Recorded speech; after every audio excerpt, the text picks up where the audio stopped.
So Peter, I think the biggest issue of this movement is getting the people out on the streets. Yes. Right? That, to me, is the essence of this. If we can't rally the people and get them out on the streets... This is one massive communication project. Right. So what do you think, what would you recommend as ways to do that, to effectively communicate with the people, the citizens of not only the United States, but the world? What's the most effective way to get them out here and to support this movement, do you think? Well, that's a huge question. You can look at it from the sense of strategy, like films and live streams and all of that stuff, or you can look at it from the perception of what is the most strategic way to actually engage people's values and get them interested. So I think the latter is more important. I mean, obviously we all know the general route of communication, and we're all doing a very good job of it, I think, as well. That's why I make films, that's why I do town halls and things like that. But the strategy of communication is trying to find ways to relate to as many people as possible. The interesting thing about what's happening now, it's not just a communication project for us. It's also the recognition of the biosocial pressures that are emerging that are forcing people to actually think about their surroundings. If everyone had the white picket fence house, and their little 9 to 5, and their middle class income, and their 2.5 kids, very few people would even engage the political system. They would feel relatively satisfied. But because the inefficiencies of this system have become so vast, everyone's beginning to wake up to something. And as the system fails, and I'm convinced that this system is failing, I think it's been failing for a long time. Sure. The very fact that 1 billion people are starving on the planet shows that it's been failing ever since the first person started starving. Right. So the system's in a massive downward slide on multiple levels, and the jobs are not coming back.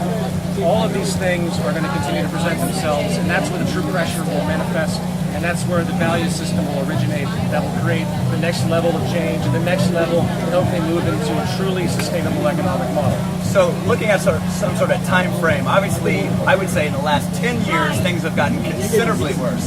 Obviously, they've been moving in this direction for many, many years. What do you think the timeline is for this major shift that we all think is possible, that we feel like it's coming? What would you think the time frame is? I used to, about 2 years ago, it was actually a different world. I was amazed at the imbalance then. And now all of us would think to ourselves, well, the imbalance is pretty bad, but the type of values that need to change, the type of the disassociation of all the things that continue to support this system, which is really what underlies it, really. The educational values, the need for success, material abundance, the idea that we can all have the American dream and a 50-room mansion and 2 jets parked in the front lawn. This is really the problem, but it's born out of the system and reinforced. So 2 years ago, we'd say to ourselves, man, it's going to take a generation or two. But now, I'm starting to change that view. I could see severe changes happening within a decade. I could see massive governmental effects occurring where they say, okay, we're going to create mass food production systems off the coast of Los Angeles, vertical farming, run desalination from the ocean, and we're going to create an automated system that makes this free. And we're going to feed everybody in Los Angeles, forget the economic growth system for now, but we'll keep maintaining it in pockets. So we begin to balance and transition. And I've thought of writing, step-by-step plans to how the socioeconomic system could literally transition to a free economy using the ability of abundance we have, removing these distorted values and the scarcity that's inherent that drives the system. So that can happen very rapidly, but it's going to take a while to override, get past that first hump. But I can see something happening within 10 to 20 years. I think it's possible. Something very, very dramatic could happen. So I'm sure you've heard a lot in the last couple of weeks about these idea of demands. Are we going to make demands? When are we going to make demands? What are those demands going to consist of? Me personally, and I think a lot of other people feel like those demands at this point in time are too premature, that the system is so corrupted at every level that making a couple specific demands will set the movement back. How do you feel about that? That's the biggest point, and in fact, kind of why I'm here, in the sense of what this community asks for, what this community basically pushes into the public mind as far as values. Again, what the educational imperative of this community really is, that's really what we are. We're here, we obviously have to educate ourselves and continue to develop and be emergent, but we really have to push what the public needs to understand, to get them to see the problem. Right. But the problem has to be correctly identified, and the things that are demanded need to be as acute as possible so they can be shared by as many people as possible, not only in the country, but also across the world. Right. If you can get a set of unified value demands, if you will, that are so harmonious amongst the global community, then they'll have a possibility of taking. You have to actually go for the causality within the system and correct the causality. So the issue of foreclosures is actually a symptom of the larger cancer, the larger flaw. It's a symptom of these corporations that are simply doing their job. Well, we want democracy. No. We want rationality. Right. We want people to understand the world they live in and to be able to engage it accurately, as accurately as possible. It doesn't really matter what you call it if you have that, right? You call it anything. Exactly. We want to do things right. Right. You just pointed out is really almost the nail in the coffin of this system at its fundamental. The ability we have the ability to create abundance, and we're stopping that because of our old necessity to maintain labor for income. So what do? How do we make a new system that isn't based on labor for income? And you can see how the minds will roll with such an amazing prospect and an amazing change in our values as far as the ethic. You know, people are given the right to life in the system, to deserve your right to live. That's an obsolete notion.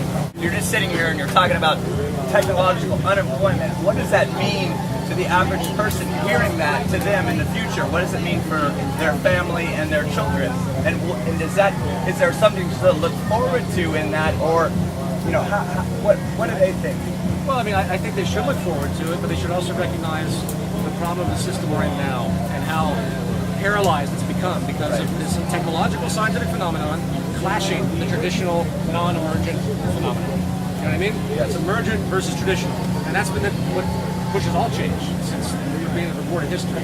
Science technology is what has created every form of major social change ever. And this is just another example of that. In our social system that seems permanent to us for the past thousands of years, it's going to be pushed aside as well, one way or another. So people should look at it and say, wow, I can actually be free. Let's think about that for a moment. Actually, I can actually get the sustenance of life, not have to slave over a job. Oh, by the way, it doesn't do anything, like Wall Street and advertising. Right. Doing things that do nothing. Right.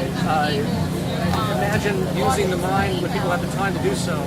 Imagine the values that they'll have when they can actually volunteer their time to do something constructive, which I think everybody wants to do. Which is what's happening here right now. Basically, we're having people, including myself, that for the very first time in our lives feel like we're actually doing something that's relevant and that's productive, and hopefully start to resolve some of these issues. You're not being paid to do this. Not at all. No one is. No one is. And this is the great flaw of human conduct, is that the market system is based on the idea that we're socially Darwinistic, that survival of the fittest, that no one can work together, it's competitive. Right. That's the blind assumption that's perpetuated this whole kind of thing. It's why we accept 1 billion people starving, at least a lot of people. It's why you accept the homeless person who walks past on the street. You assume that's just the way it is. It's not. It's the way the system is manifesting itself. So the quicker that we can let people know these issues, the quicker that this so-called revolution of thought and change, I think, will take place. So absolutely, that's really what the revolution is. Revolution of values, revolution of association. Well, thank you very much for coming in.